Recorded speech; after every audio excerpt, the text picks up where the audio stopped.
Bonjour, bonjour. Alors aujourd'hui on est au 48e jour de confinement et c'est le carnage monétaire programmé, épisode 5.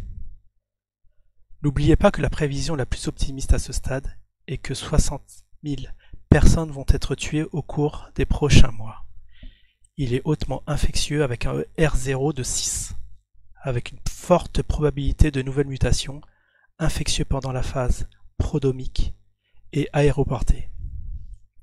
La seule raison pour laquelle vous ne voyez pas encore des milliers de personnes confirmées en dehors de la Chine est la période d'incubation.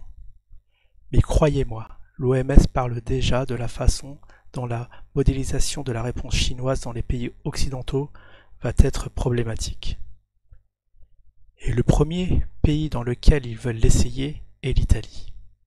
Si une pandémie importante se déclare dans une grande ville italienne, ils veulent travailler avec les autorités italiennes et les organisations mondiales de la santé pour commencer à verrouiller les villes italiennes dans une vaine tentative de ralentir la propagation, au moins jusqu'à ce qu'ils puissent développer et distribuer des vaccins.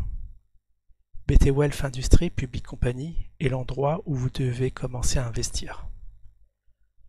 Le scénario non seulement mauvais, mais effrayant, et qui ne parvient pas à le contenir et qu'il mute également en Amérique du Sud. Si cela se produit, la situation sera bien pire que la grippe espagnole. Si cela se produit, l'économie mondiale s'effondrera complètement. Selon les autorités sanitaires mondiales, la probabilité que cela se produise est seulement de 20%.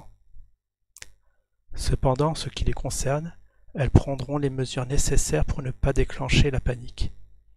Mais on estime qu'il y a une chance sur 5 que plus de 100 millions de personnes mourront l'année prochaine.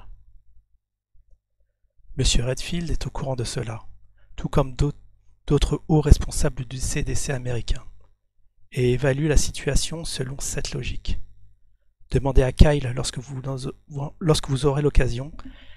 Les autorités sanitaires européennes ne semblent pas encore être pleinement informées de tout cela, mais l'OMS, à ma connaissance, est à l'origine de ces chiffres et des modèles. À suivre.